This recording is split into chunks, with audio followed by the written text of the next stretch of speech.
እንግዲህ የአማራ ፋኖ ብሔራዊ ንቅናቄ እንዴት ተመሰረተ? የታዛቢ ሽማግሌዎቹ ሚናቸው ምንድን ነበር? ሂደቱ ምን ይመስል ነበር? በፋኖ በተለይ የፋኖ አርበኞች አጠቃላይ የተለያዩ እዞችንም ድርጅቶችንም ወክለው የቆዩ አጠቃላይ አመቻች ኮሚቴ ውስጥ የነበራቸው ሚና ምን ይመስላል? ሂደቱ ምን ያክል ጊዜ ፈጀ? ብዙ ነገሮችን የሚመልስ ውይይት ነው እየተደረገ የሚገኘው፣ ማብራሪያው ማለት ነው። ከዚህ በመቀጠል እንግዲህ በቀጥታ የምንገባው ከተለያየ ሚዲያ የመጡ ጋዜጠኞች ሀሳባቸውን፣ ጥያቄያቸውን ያስተላልፋሉ ማለት ነው። ወደዛ ከመሄዳችን በፊት እንዲያው ጋዜጠኛ መዓዛ መሐመድ አጠቃላይ መሬት ያሉ አርበኞችም በውጭ ዓለም የሚኖሩ በነገራችን ላይ አማራ በእንዲህ አይነት በዲፕሎማሲው ዘርፍ በክራይሲስ እና አጠቃላይ የቀውስ ማኔጅመንትን በተመለከተ ሰፊ ልምድ ያላቸው እንደነ ሻለቃ ዳዊት ወልደ ጊዮርጊስ፣ እንደነ አምባሳደር ብርሃነ መስቀል፣ እንደነ ትልቅ በየዘርፉ ሙያ ያላቸው እንደነ ክቡር ልዑል አስፋወሰን አስራተ ካሳን የመሰሉ ሰዎች ስላሉት እጅግ ኩራት ይሰማዋል። ምናልባት ያለፉት ጊዜ በጣም ብዙ ነገሮች መጥተዋል። ይሄ ነገር እንዲቀየር በማድረግ ረገድ እናንተ ጊዜያችሁን ሰውታችሁ ሌት ቀን ሳትሉ ሌላ የግል ጉዳይ ሁሉ ሳይዛችሁ ከአማራ ሕዝብ የሚበልጥ ምንም ነገር የለም ብላችሁ ትልቅ ዋጋ ከፍላችኋል እና ለዚህ እናመሰግናችኋለን። መሬት ያላችሁ አርበኞችም ይህ አንድነት እውን እንዲሆን የአማራን ነፃ መውጣት የሚመኙ ሁሉ አንድነቱን ይፈልገዋል። ለዚህ ትልቅ አበርክቶ አላችሁ። ነገሮችን በትዕግስት በማየት ሀሳብን በሀሳብ በጣም አማራዊ ጨዋነት በተሞላ መንገድ እዚህ አደርሳችሁ የመጀመሪያውን አማራ ተግባብቶ ጠላቱን አይታገልም በራሱ ጉዳይ ቢዚ እናደርገዋለን ብለው የሚያስቡ ጠላቶች ሁሉ ያፈሩበትን ትልቅ ታሪካዊ የሆነ አኩሪ ስራ ነው የሰራችሁትና ለእናንተ ትልቅ ክብርም ምስጋናም አለን። ታሪክም በሰፊው ይዘክራችኋል ለማለት እወዳለሁ። መዓዛ እንደው አጠቃላይ በሂደቱ የተሰማሽን ስሜትና አጠቃላይ ለታዛቢ ሽማግሌዎቹም መሬት ላሉት አርበኞችም የምታቀርበው ምስጋና ካለ ያንቺን እንቀበልና በቀጥታ ወደ ጋዜጠኞቹ ጥያቄ እና ሀሳብ እንሄዳለን። ከዛ በኋላ አርበኞቻችን ደግሞ በተነሱ ጥያቄዎች ላይ ማብራሪያ ይሰጣሉ ማለት ነው። ክቡራትና ክቡራን አሁንም ቆይታችሁ ከኛ ጋር ይሁን። በርካታ ፕሮግራሞች አሉ፣ አብራችሁን ቆዩ ለማለት እወዳለሁ። መዓዛ ወደ አንቺ ልምጣ። በጣም አመሰግናለሁ አማረ። እንግዲህ እንዳልከው ሁላችንም አይናችንም ጆሮአችንም በዚህ የአንድነት ሂደት ውስጥ ዛሬ ምን ይፈጠራል፣ ነገ አዲስ ዜና ይመጣል እያልን በየቀኑ ስንሰማ የነበረው እና ስንጠብቀው የነበረ ነው። በጠላት በኩል ደግሞ በየጊዜው በተለይ በአገዛዙ በኩል በየጊዜው ያላቸውን አቅም ሁሉ ያላቸውን ጊዜም ጉልበት አመቻቸው ወይም ታዛቢ ሽማግሌዎቹ ሲናገሩ ከሰማሁትና በጣም ካስገረመኝ ነገር ወደ 320 ሰዓታትን ስብሰባ አድርገናል። በአቨሬጅ እንግዲህ ወደ 7 ሰዓት ማለት ነው ስብሰባ ሲያደርጉ የነበረው በዚህ የአንድነት ምስረታ ሂደት ውስጥ እና እኔ እውነት ለመናገር በዚህ የአንድነት ምስረታ ሂደት ውስጥ በፋኖ አመራርነት እንግዲህ ዝም ብሎ ቢሮ ተቀምጦ ኮምፒውተር ከፍቶ የሚደረግ ስብሰባ እንኳን ምን ያህል ጊዜን፣ ምን ያህል ኢሞሽንን፣ ምን ያህል ገንዘብን፣ ምን ያህል ትዕግስትን እንደሚፈታተን የሚታወቅ ነው። እንኳንስ አይደለም በጦርነት ውስጥ ሆነው በሞት ጥላ ውስጥ ሆነው ስልክ የኢንተርኔት ግንኙነት በጣም አስቸጋሪ በሆነበት ሁኔታ ውስጥ በጨለማ በዱር ውስጥ ሆነው ይሄንን አንድነት ማምጣት ትልቅ እውነት ለመናገር ትልቅ ስኬት ነው ለትግሉ ባለቤቶች። ስለ ነፃነት፣ ስለ ፍትህ ለሚቆረቆር ሁሉ ትልቅ ስኬት ነው።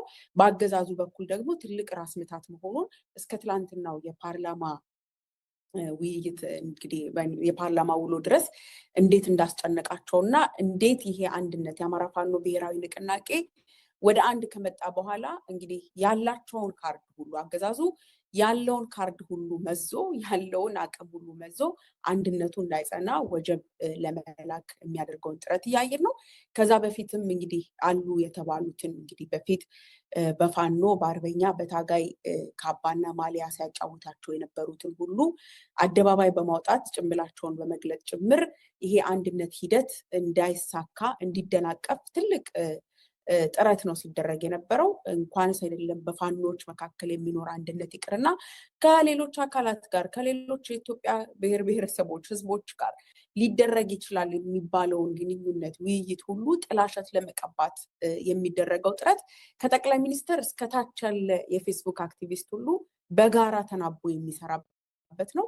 ይህንን ያከሸፈ ትልቅ የአንድነት ብስራት፣ የአንድነት ዜና፣ የስኬት ዜና ስላሰሙን እውነት ለመናገር መሪዎችን ከዚህ የበለጠ ተፈትናችሁ የምታልፉበት ነገር የለም። ስለዚህ ሌሎች ራንደምሊ ጥያቄ ወዳላቸው አልፋለሁ ማለት ነው። እዚህ ላይ ካሉት ላይ ሌሎች ኤቢሲ ቲቪ እጅ አውጥቷል ይታየኛል። ኤቢሲ ቲቪን ኦን አንሚዩት አድርጉኝ። ኦኬ፣ አመሰግናለሁ ተባባሪዎች። ሁለት ጥያቄ ያለኝ እኔም እንኳን ደስ ያላችሁ ማለት ፈልጋለሁ። አንደኛው ጥያቄ የሀገር ሽማግሌዎቹ ሚና ከዚህ በኋላ ምን ሆኖ ይቀጥላል?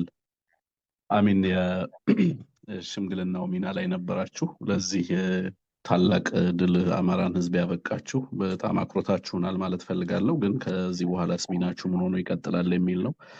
በተለይ ከጠላት ጋር ካገዛዙ ጋር የተሰለፈ በጣም በርካታ ኃይል ነው ያለው እና ይሄንን ኃይል አንዳንዱን በሽምግልና በተለያዩ በአገዛዙ መዋቅር ውስጥ ያሉ አካላት ወደ አማራ ህዝብ ትግል እና ወደ ጸረ አገዛዝ ትግሉ እንዲሰለፉ በማድረግ ረገድ በሚቀጥለው ሚናችሁ ላይ እንደው የጎላ አስተዋጽኦ የምታደርጉበት ሁኔታ ቢኖር በእኔ በኩል እጠቁማለሁ እና ከዚህ አንጻር ሚናችሁ ምን ሆኖ ይቀጥላል? ሁለተኛው በዳያስፖራ እና በዓለም አቀፍ ደረጃ በሚደረገው የጋራ ትብብርና ትግል የዚሁ የሽምግልናው ቡድን ሚናው ምን ሆኖ ይቀጥላል?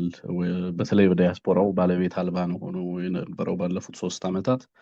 በእኔ እምነት ተቋማት አሉ እዚህም እዛም በየጊዜው በግለሰቦች የሚመሰረቱ አንዳንዴ ዓላማቸው ምን እንደሆነም ግልጽ የማይሆኑ ግን ከፍተኛ ትርምስ የሚታይበት ስለነበረ የዳያስፖራው አደረጃጀት አሁን ወጥነት ያለው ሊደርሺፕ የሚፈልግ ይመስለኛል። የዓለም አቀፍ ንቅናቄውና የፋኖ አደረጃጀት በዳያስፖራው ላይ የሚኖረው ሚና በጣም ከፍተኛ ነው ብዬ አስባለሁ። በዚህ ሂደት ውስጥ የሽምግልና ቡድኑም ሊያግዝ ይችላል። ሌሎች አዳዲስ አወቃቀሮችንም ታሳቢ ያደረገ ስራ ይሰራል ብዬ ተስፋ አደርጋለሁ። ከዚህ አንጻር ምን ታቅዷል? በተለይ ዳያስፖራው ቶሎ ወደ ሞቢላይዜሽን መግባት እንዳለበት ነው የምንረዳው። ከዚህ አንጻር ምን ለማድረግ አቅዳችኋል የሚል ነው። ከሚዲያው ጋር በተገናኘ እየሰራችሁ ያላችሁት ነገር ጥሩ ነው፣ ግን ከሚዲያው ጋር ግልጸኝነት ያለው ውይይት ቢደረግም ጥሩ ነው። እሱንም መንገድ ብትከፍቱ በሚል ነው። ለፋኖ አመራሮች በተለይ አመሰግናለሁ። በጣም አመሰግናለሁ።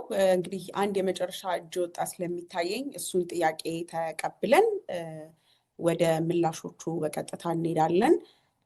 ዘውዱ ሾው የሚል ላይ ይታየኛል። የእሱን ጥያቄ እንቀበልና ቀጥለን በሁለተኛ ዙር ሌላችሁን እንቀበላለን። ዘውዱ ሾው የሚለውን አንሚዩት አድርጉልኝ። ይሰማል? አዎ ይሰማል። ይቀጥሉ። ኦኬ፣ በጣም አመሰግናለሁ። በተለይም ይህንን የፋኖን አንድነት አንድ ለማድረግ ለተደረገው ጥረት በእውነቱ እጅግ ከልብ እናመሰግናለን።